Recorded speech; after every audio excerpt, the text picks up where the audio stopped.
Hello guys, I am C S Ashna Solanki and today in this video मैं आप लोगों को बताने वाली हूँ वन डे रिवीजन टेक्निक जो कि आप लोगों को बहुत ज़्यादा हेल्पफुल होगी एग्ज़ाम्स में। इसमें बहुत सारी ऐसी मैं छोटी छोटी चीज़ें आप लोगों को बताऊँगी जो कि आप लोगों को बहुत माइन्यूटली ध्यान रखनी है, जिससे आपकी एग्ज़ाम्स बहुत ज़्यादा अच्छी जाएंगी इस बार। Okay, so let's begin the video. सबसे क्रूशियल यही आप ध्यान में रखिए कि आप लोगों को अब कुछ न्यू नोट से नहीं पढ़ना है। जो नोट्स आप लोगों के पास ऑलरेडी है, जो आप लोग जिससे पढ़ते आ रहे हो, आप लोगों को इस वन डे में बस उन्हीं को रेफ़र करना है। कुछ भी न्यू देखने के पीछे नहीं जाना है। अगर आपका कोई फ्रेंड या कोई भी कहता है कि ये वाली चीज़ तूने पढ़ी थी, क्या इस पेपर में ये आ सकती है, जो भी है, तो मन में ये सोचना जो मैंने पढ़ा है ना बस वही आएगा। मैं अब ये गलती तो नहीं करूँगी कि कुछ भी न्यू इस मोमेंट पे उठाऊँ। जितना पढ़ लिया है, जो कर लिया है, सब उसी में से आएगा। आप लोगों ने जो आपका मटेरियल, जो आपने इंस्टीट्यूट के नोट जिससे आपने अभी तक पढ़ाई करी है, मॉड्यूल है, इंस्टीट्यूट है, जिससे भी आपने पढ़ाई करी है, आप अब बस वही उठाओगे एंड वन डे में उसी को रिवाइज़ करोगे। ओके, कुछ भी न्यू नहीं उठाना है, जितना अभी तक पढ़ा है बस वही करना है। अब पढ़ना कैसे है, तो आप लोग अगर देखोगे तो जो बच्चे ऐसे हैं जो कि सिंगल मॉड्यूल दे रहे हैं, उन लोगों के पास में छुट्टियां होंगी। बट जो बच्चे ऐसे हैं जो बोथ मॉड्यूल्स दे रहे हैं, उन लोगों के पास में टाइम बिल्कुल भी नहीं होगा। तो आप लोगों को ध्यान यही रखना है कि आपके पास में अब टाइम नहीं है।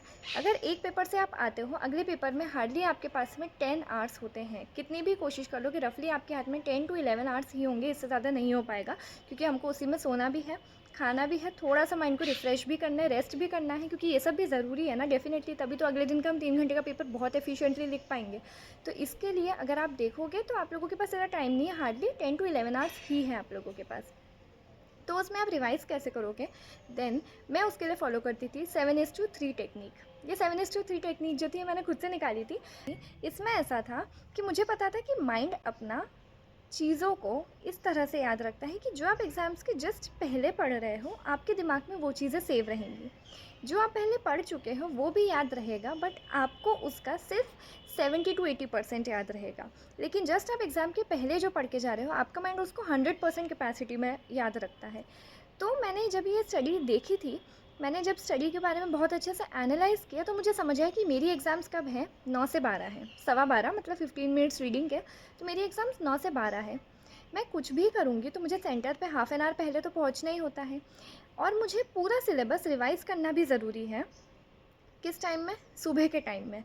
सुबह के टाइम में क्यों? क्योंकि मैं हमेशा से मॉर्निंग राइज़र पर्सन रही हूँ। अगर रात को मैं पढ़ के सो भी गई तो भी मुझे पता था कि सुबह जब मैं एग्ज़ाम लिखने जाऊँगी ना, तो मेरे दिमाग में क्या रहेगा, 70 to 80% ही याद रहेगा। एंड में जब एग्ज़ाम लिखूँगी तो मुझे कुछ कुछ चीज़ें याद नहीं आएगी। ये चीज़ मैं इसलिए भी करी थी, मैंने ये स्टडी अच्छे से समझी थी, क्योंकि मैंने ये चीज़ ट्राई भी करके देखी थी कि मैं जब सुबह उठ के एग्ज़ाम्स लिखने जा रही हूँ, तो मैंने वो चीज़ कल रात को तो पढ़ी थी और मैं रात को ही पढ़ के सोई थी, पर मेरे दिमाग में वो अभी तक याद क्यों नहीं है? रीज़न बीइंग क्योंकि मैंने उसको एग्ज़ाम से जस्ट पहले एक बार आँखों के सामने से नहीं घुमाया एंड एग्ज़ाम के जस्ट पहले नहीं पढ़ा है, एंड मैं रात को पढ़ के सो गई हूँ। ऐसा नहीं याद नहीं रहेगा, याद डेफिनेटली रहेगा, बट 70 to 80%। अगर किसी आंसर में 5 पॉइंट लिखे ना, मुझे 4 याद आएंगे, मुझे 5th पॉइंट याद नहीं आएगा। इतना रहेगा कि हाँ कोई तो पॉइंट था, बट पॉइंट में लिखा क्या था वो मुझे याद नहीं आएगा। इसीलिए ये टेक्निक मैं आप लोगों को बताती हूँ। आपको करना क्या है, आप भले ही मॉर्निंग पर्सन हो या फिर आप नाइट पर्सन हो, आप ये याद रखना कि आपके एग्ज़ाम्स के जस्ट के पहले के जो 3 घंटे रहेंगे, आपको सारी चीज़ें आंखों के सामने से उस मोमेंट पे तो लेकर ही जानी है। तो मैं क्या करती थी, मैं रात को 7 आवर्स रहते थे, मॉर्निंग में 3 आवर्स रहते थे। जैसे ही एग्ज़ाम्स में लिख कर आई तो 7 to 8 आवर्स मुझे उस दिन के मिलते थे। ठीक है, 12 बजे पेपर ख़त्म हुआ, अगर जैसे मैं 1-2 बजे भी घर पे आई हूँ, थोड़ा सा रेस्ट किया, पढ़ने बैठी हूँ, तो मुझे उस दिन के रात तक के 7 to 8 आवर्स मेरे हाथ में रहते थे। तो मैं वो 7-8 घंटे में मैं पूरा सिलेबस, पूरा जितना मैंने पढ़ा है ना, पूरा सिलेबस मैं फटाफट रिवाइज़ करती थी। रिवीजन कैसे होता था? वही जो मैंने पहले की वीडियो में बताया था। सबसे पहले मेरे हाथ में अपनी जितने भी इंस्टीट्यूट के नोट्स है जिससे मैंने पढ़ा है वो रहता था। मैंने बहुत सारे चार्ट बनाए थे जो कि मेरे को बहुत हेल्पफुल होते थे, वो रहता था। थर्डली मैं इंडेक्स के थ्रू पढ़ती थी, जो कि मैंने आपको वीडियो में समझाया। अगर आपने नहीं देखी प्लीज़ जाके देखिए, इंडेक्स बहुत हेल्पफुल होता है। इंडेक्स आंखों के सामने से फटाफट ऐसे लेके जाती थी, इंडेक्स के थ्रू पढ़ती थी। फिर उसके बाद मैं स्कैनर करती थी। मैं ऐसा करती थी, एक चैप्टर पढ़ा, फटाफट उसका इंडेक्स के थ्रू पढ़ा है, उसको चार्ट्स देखे हैं, उसकी स्कैनर करी, फटाफट करती थी। ये चीज़ तब अच्छे से हो पाएगी जब आपने अभी रिवीजन अच्छे से किया है प्रॉपर्ली, 2-3 बार मिनिमम अच्छे से अगर आपने सारी चीज़ें करी हैं तो डेफ़िनेटली बहुत आसान है 7-8 घंटे में पूरा सिलेबस रिवाइज़ करना, ठीक है? तो मैं क्या करती थी, मैं पूरा सिलेबस 7-8 घंटे में अच्छे से रिवाइज़ कर लेती थी। मेरा टारगेट हमेशा से होता था, मैं कभी नहीं सोचती थी कि मेरे पास में अभी रात के साथ में सुबह का भी 3 घंटे हैं, ऐसे करके नहीं। मेरे दिमाग में हमेशा से डेडलाइन चलती थी, मेरा सुबह उठते से पेपर है, मुझे पूरा सिलेबस रात को कंप्लीट करके सोना है। अगर मुझे लगता था कि थोड़ा-सा बाकी है तो थोड़ा-सा मैं टाइम स्ट्रेच कर लेती थी रात को पढ़ने का, बट येस, पूरा सिलेबस 7 घंटे में हो जाता था। पूरा मैंने जब 7 घंटे में रिवाइज़ कर लिया, एंड आप सोच रहे होगे कैसे होगा, नहीं हो पाता है, डेफ़िनेटली होगा। अगर आपने चार्ट्स बनाए, नोट्स बनाए, प्रॉपर्ली अच्छे से रिवाइज़ किया है, हर चीज़ अच्छे से करी है, वन डे रिवीजन तक आपने अभी पहले अच्छे से किया है कि हाँ, एक दिन में पढ़ना कैसे है, सारी चीज़ें अगर आपने करी है, क्वेश्चन पेपर सॉल्व करे, डेफ़िनेटली पूरा सिलेबस 7 घंटे में बहुत ईज़िली हो जाएगा, आराम से सब हो जाएगा। ऐसा नहीं है कि आपको बहुत देर एक-एक चीज़ आप देख रहे हो, इतना टाइम नहीं, बट येस, फटाफट रिवीजन जो है ना 7 घंटे में हो सकता है, अगर अच्छे से सब प्लान करके किया है अब तक तो। ठीक है, 7 घंटे में पूरा रिवाइज़ कर लेती थी मैं। एंड देन मेरे पास जैसे ही मैं सुबह उठती थी, तो मैं उठती 4 बजे थी, क्योंकि मुझे पता था पेपर देने जाना है, प्रॉपर्ली अच्छे से नींद भी होनी चाहिए, तो मैं 6 घंटे की प्रॉपर नींद लेती थी रात को। 4 बजे उठती थी, एंड 4 बजे से लेके मैं 7 बजे तक पढ़ती थी। 5, 6, 7 मैं 3 घंटे बहुत अच्छे से रिवाइज़ करती थी। क्या रिवाइज़ करती थी? जो मैंने कल पढ़ा है, कल रात को ही मैं जो पढ़ के सोई हूँ, वो मैं सुबह उठ के 3 घंटे में फिर से रिवाइज़ करती थी। पूरा रिवीजन करती थी मैं सारी चीज़ों का अच्छे से, क्योंकि मुझे पता था 2 बार रिवीजन करके जाना ज़रूरी, इसलिए क्योंकि 7:3 टेक्निक के अकॉर्डिंग मैंने जो रात को पढ़ा है वो तो याद रहेगा ही, लेकिन जो मैं एग्ज़ाम के जस्ट 3 घंटे पहले पढ़ूंगी ना, वो चीज़ मेरे दिमाग में ज़्यादा अच्छे से रिटेन रहेगी एंड वो याद रहेगी। इसीलिए मैं सुबह 3 घंटे में वापस से पूरा सिलेबस सेकेंड टाइम रिवाइज़ कर लेती थी।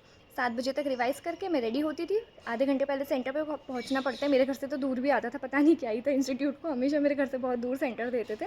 तो मैं फिर सेंटर पे पहुंच जाती थी, एंड देन उसके बाद में मैं नहीं देखती थी। बाई चांस अगर मुझे कुछ लगा कि हाँ, एक आध चीज़ जो मेरी रह गई थी उसको देखती थी सेंटर पर बैठ के। अदरवाइज़ मैं बस ऐसा था कि ठीक है, माइंड को थोड़ा सा रेस्ट चाहिए, जो भी किया है हो गया अब तक, बस अब एग्ज़ाम देने जाएंगे, ठीक है, ऐसा।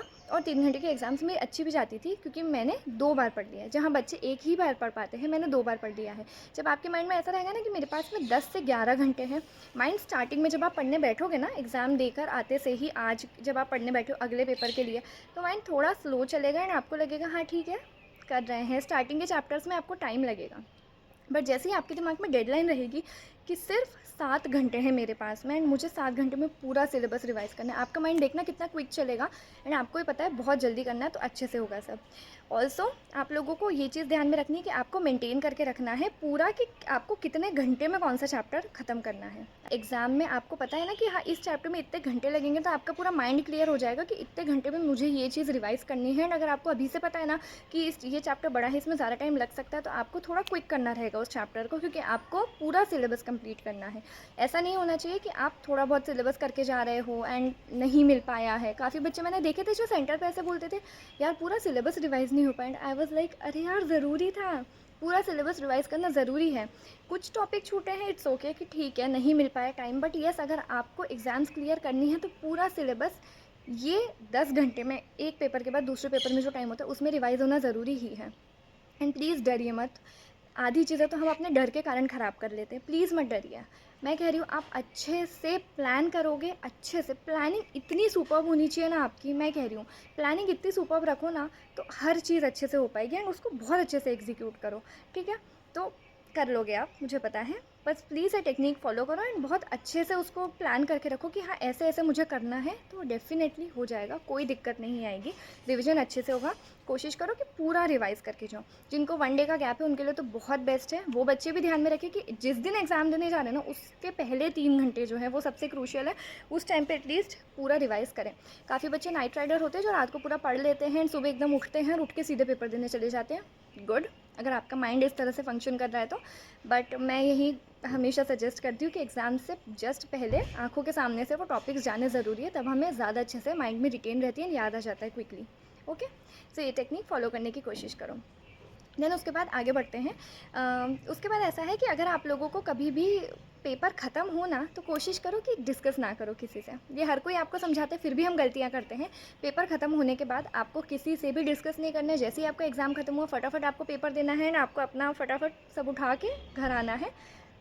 कोशिश करो कि किसी से डिस्कस मत करो। जब हम डिस्कस करते हैं ना, तो हम लोग टेंशन में आ जाते हैं बहुत ज़्यादा कि यार ये वाली चीज़ मैंने ये लिख दी थी, इसने तो ये लिखी, इसका आंसर सही होगा। बट जब मार्क्स आते हैं ना, तो पता पड़ता है फालतू में हमने टेंशन ली थी, हमारा ही सही था एंड आ गए हैं मार्क्स। कई बार ऐसा होता है कि मॉडल आंसर्स हमको भी नहीं पता होता कैसे होंगे, क्या होंगे। अभी डिस्कस करके हम अपना नेक्स्ट पेपर अफेक्ट करते हैं, उसको बिगाड़ लेते हैं इस टेंशन में। इसीलिए please don't discuss your paper with anyone. जैसे ही ख़त्म हुआ, पेपर ख़त्म करो, घर आओ, रेस्ट करो, नेक्स्ट पेपर की तैयारी करो, ठीक है। और एक और चीज़, ये गलती मत करो कि आप क्वेश्चन पेपर पूरा खोल के देख रहे हो घर आने के बाद भी कि हाँ इसमें क्या आंसर आना चाहिए था, मैंने क्या लिखा है। माइंड में 10 बार चलेगा, हमारे माइंड में ट्रिक के साथ चलना है ना, हमें उसे चलाना है। माइंड में 10 बार आएगा, यार इसमें क्या लिखा था, इसका शायद आंसर ये था, इधर मार्क्स चले जाएंगे, पासिंग मार्क्स भी आ रहे हैं कि नहीं। इन सब चीज़ों में माइंड जब उलझा ना, तो आपकी आधी से ज़्यादा एनर्जी तो वहीं ड्रेन्ड आउट हो जाएगी। एंड आप लोगों के लिए ज़रूरी क्या है फ़िलहाल को, ये ख़त्म हुआ, फटाफट स्विच करके नेक्स्ट सब्जेक्ट पे बढ़ना है। एंड फटाफट हमको नेक्स्ट उस पर बढ़ना है एंड दिमाग से निकालनी है ये सब चीज़ें। पुराना वाला याद करके बैठोगे ना, ये सब सोचने में डर लगेगा, अरे यार कि गलत हो गया, पता नहीं अच्छा होगा, रोना धोना आएगा, डर लगेगा, टेंशन होगी। इन सब चीज़ों में हम नेक्स्ट अफेक्ट कर रहे हैं। एंड इतना आपको समझना है। अगर आपको ऐसा फीलिंग भी करनी है ना कि यार पता नहीं पास होंगे नहीं होंगे, ये सब ये एग्ज़ाम्स के बाद सोचना, ठीक है। अभी कुछ नहीं, अभी बस इतना सोचो मेरे पास जितना टाइम है ना, मुझे इस टाइम में अपना बेस्ट देना है। इस टाइम में मैंने जितना पढ़ा है, मुझे फटाफट रिवाइज़ करना है, नेक्स्ट देना है, फिर रिवाइज़ करना है, फिर नेक्स्ट देना है। मुझे बस ये 7 दिन 7 पेपर बहुत अच्छे से निकालने हैं।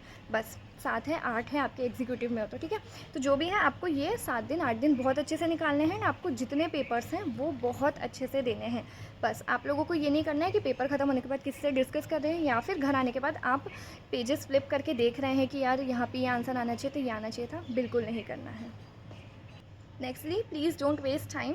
आप घर आ रहे हैं, आपके फैमिली मेम्बर से थोड़ी देर बात कर लीजिए, वो पूछे कैसा गया बता दीजिए। एंड प्लीज़ अब टाइम वेस्ट मत करिए। काफ़ी बच्चे ऐसे मैंने देखे हैं जो एकदम पेपर देकर आते हैं और पेपर देकर आने के बाद वो बैठ जाते हैं कि हाँ ठीक है अभी तो हुआ है, 1-1.5-2 घंटे का रेस्ट कर लेते हैं, फिर उसके बाद नेक्स्ट पेपर की उठाएंगे। सबसे बड़ी गलती यही होती है। जिसको पता है ना इस बार एग्ज़ाम्स क्लियर करना बहुत ज़रूरी है, जिसके लिए बहुत ही क्रूशियल चीज़ होती है ना, वो कभी ये गलती नहीं करता है कि आके रेस्ट कर रहे हैं, नेक्स्ट पेपर के लिए नहीं सोच रहे हैं एंड इतना कैजुअल ले रहे हैं उस चीज़ को, जो कि बिल्कुल सही नहीं है यार, बिगड़ सकता है अगला वाला। इसीलिए टाइम वेस्ट मत करो। थोड़ा सा भी टाइम है ना उसको यूटिलाइज़ करो बहुत अच्छे से। अगर आपको लग रहा है ना कि हाँ थोड़ा सा ही टाइम है कल के पेपर के लिए, नहीं हो पाएगा जो भी है, तो फिर इसलिए टेंशन अभी से लो। अभी दिमाग में ये सोच के चलो यार मुझे टेंशन है, कल का पेपर क्या होगा, कैसा आएगा, इसीलिए पढ़ने बैठो फटाफट। माइंड में जैसे ही टेंशन वाली चीज़ आप लाओगे ना कि यार कल पेपर है मेरा, तो टाइम वेस्ट अभी नहीं हो पाएगा। 1-1.5-2 घंटे की ज़रूरत नहीं होती, हाफ आवर 1 आवर जितना भी है, थोड़ा सा रेस्ट करो, थोड़ा सा खुद को रिफ़्रेश करो एंड फटाफट नेक्स्ट पेपर के लिए पढ़ने के लिए बैठो।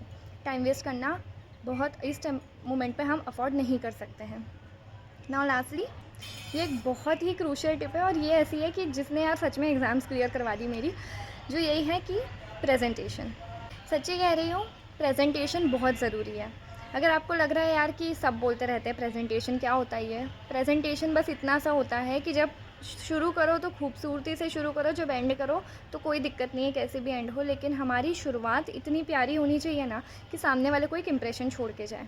यस, आपकी राइटिंग कितनी भी गंदी क्यों ना हो, कोशिश करो एटलीस्ट मिनिमम 2 to 3 आंसर्स। अब बहुत सुंदर, सबसे पहले आंसर पिक करो बहुत अच्छे से। 15 मिनट्स जो अब हमें इंस्टीट्यूट ने दिया ना, हमको उसका फुल यूटिलाइजेशन करना है।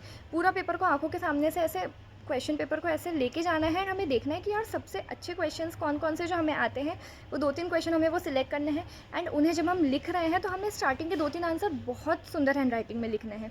मैंने भी ऐसा किया था कि मैं बहुत ही ऐसे स्टार्ट कर देती थी, 100 मार्क इंपॉर्टेंट है, पूरा कंप्लीट करना ज़रूरी है। एंड यस, मुझे समझ आया जब मैंने खुद अपनी आंसर कॉपीज़ मंगवाई थी RTI से, तब मुझे समझ आया कि यार मेरे आंसर्स खुद इतने अच्छे नहीं दिख रहे हैं प्रेजेंटेशन वाइज, एंड वो राइटिंग ऐसी नहीं दिख रही कि सामने वाले पे एक इंप्रेशन छोड़ के जाए।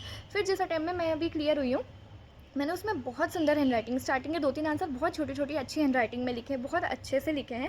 Proper presentation point wise pointers में, आप लोग भी पॉइंटर्स में लिखते होगे ना, पैराग्राफ्स में नहीं लिखते, हम लोग हमेशा पॉइंटर्स में ही लिखते हैं आंसर्स को। तो प्रॉपर पॉइंटर्स में प्रॉपर हेडिंग के साथ अंडरलाइन करके केस लॉ लिखा है, सेक्शन लिखा है, सारी चीज़ें बहुत अच्छे से जब मैंने अभी करी है ना, तो प्रेजेंटेशन मेरा बहुत परफेक्ट हुआ है। एंड येस, मुझे उस सब्जेक्ट में एग्जामिशन भी आई है, मैं क्लियर भी हुई हूँ, इसीलिए क्योंकि मैंने इस बार प्रेजेंटेशन बहुत अच्छे से लिखा है। आप भी यही करो कि आपके कुछ आंसर्स बहुत सुंदर अच्छी हैंड राइटिंग में होनी चाहिए स्टार्टिंग के। उसके बाद अगर आपको स्पीड पकड़नी भी है, क्योंकि यस 100 मार्क का पेपर कंप्लीट करना भी बहुत ज़्यादा ज़रूरी है क्लियर होने के लिए, पास होने के लिए, CS बनने के लिए, एग्जामिशन लाने के लिए। तो आप लोग अगर ये कर भी रहे हो तो भी स्टार्टिंग के कुछ आंसर बहुत सुंदर लिखो, फिर उसके बाद आप स्पीड पकड़ लेना एंड उसके बाद आप आराम से पूरा पेपर कंप्लीट कर लेना, जल्दी जल्दी जल्दी जल्दी कर करके, कोई दिक्कत नहीं है। बट येस, कोशिश ये करो कि स्टार्टिंग के 2-3 आंसर बहुत अच्छे से लिखो। ऑल्सो एक बोनस टिप, डर लगेगा यार, ह्यूमन हो ना, डर लगेगा, क्योंकि दिमाग में टेंशन यही आएगी कि यार डर लग रहा है, कैसे करेंगे, क्या होगा। कुछ नहीं, जब भी डर लगे ना बस पानी पियो। जो भी पावर को आप बिलीव करते हो, गॉड हो गए या जिसको भी आप बिलीव करते हो, प्लीज़ उनसे बस ये चीज़ मांगो कि मैं अपना बेस्ट दे रही हूँ। मेरे पास में जो टाइम है मैंने अपना बेस्ट किया है, जो टाइम है मैं उसमें अपना बेस्ट दूँगी। बस आप मेरे साथ रहो, सब अच्छा होगा। एक कॉपी बना के रखो, जब भी डर लगे उसमें कुछ पॉजिटिव अफर्मेशन, फटाफट 2 मिनट लगते हैं, फटाफट उसमें पॉजिटिव अफर्मेशन लिखो एंड खुद को एग्ज़ाम टाइम पे भी मोटिवेट करो। खुद ही खुद को मोटिवेट करो, क्योंकि इस मोमेंट पे ज़रूरी है आप बहुत ही हाई एनर्जी में रहें। ऑल्सो अगर आपको लग रहा है कि मैंने बहुत सारा पढ़ा हुआ है, मुझे ऐसा लग रहा है मुझे एग्ज़ाम में याद नहीं आएगा या फिर मैं भूल जाऊँगी या जैसी भी सिचुएशन लग रही है, तो बिलीव मी गाइज़, उस टाइम ना आपके साथ में कुछ मैजिकल पावर्स होती हैं। मैंने तो ये चीज़ खुद महसूस करी कि उस टाइम हम में एक अलग ही शक्ति आ जाती है कि हमने जो चीज़ बहुत टाइम पहले भी पढ़ी होती है ना, अगर वो कभी क्वेश्चन पूछा जाता है तो हमें याद आ जाता है, यार यहाँ पे ये चीज़ लिखी थी। क्यों आ जाता है? क्योंकि उस टाइम हम होता है ना, मैजिकल पावर्स है हमारे अंदर, हम उस टाइम पे बहुत भगवान को ऐसे मांग के जाते हैं, बहुत हम इस सिचुएशन में जाते हैं, पेरेंट्स की सबकी ब्लेसिंग्स लेके जाते हैं, हम अलग ही उस जोन में जाते हैं एग्ज़ाम्स देने के लिए। इसीलिए जो चीज़ हमने बहुत पहले भी पढ़ी होती है ना, वो भी हमें याद आ जाती है एंड हमें ऐसा लगता ज़रूर है कि यार हम भूल जाएँगे, पता नहीं क्या होगा, क्या लिखेंगे। बट येस, आपके पेपर बहुत अच्छे जाते हैं। इसीलिए मैं कह रही हूँ आप क्लियर हो जाते हो, पास हो जाते हो। मैं इसलिए कह रही हूँ क्योंकि मैंने खुद एक्सपीरियंस करा है। You get some magical super natural powers at that time. तो इसीलिए भरोसा रखो खुद पे, बहुत अच्छे से रिवाइज़ करो, कोशिश करो आप पूरा सिलेबस 1 डे में अच्छे से रिवाइज़ कर पा रहे हो मेरी इस टेक्निक के थ्रू, एंड बहुत अच्छे जाएंगे एग्ज़ाम्स। आप इस बार ज़रूर क्लियर हो जाओगे, ज़रूर एग्जामिनेशन आएगी, आप ज़रूर आगे बढ़ोगे। ओके, मुझे भरोसा है ना आपके ऊपर। मैं तो आपको पर्सनली जानती भी नहीं हूँ, फिर भी मुझे अगर आपके ऊपर भरोसा है ना, तो आपको तो खुद के ऊपर रखना ही होगा, क्योंकि कॉन्फिडेंस से ही ये वाली आप एग्ज़ाम्स क्लियर कर पाओगे, जंग जीत पाओगे। Okay guys, all the very best for the exams. बहुत अच्छे से पेपर लिखो, बहुत अच्छे से क्लियर करो, एंड यस, मुझे ज़रूर बताना आपके एग्ज़ाम्स कैसे गए। Okay, bye bye, all the best.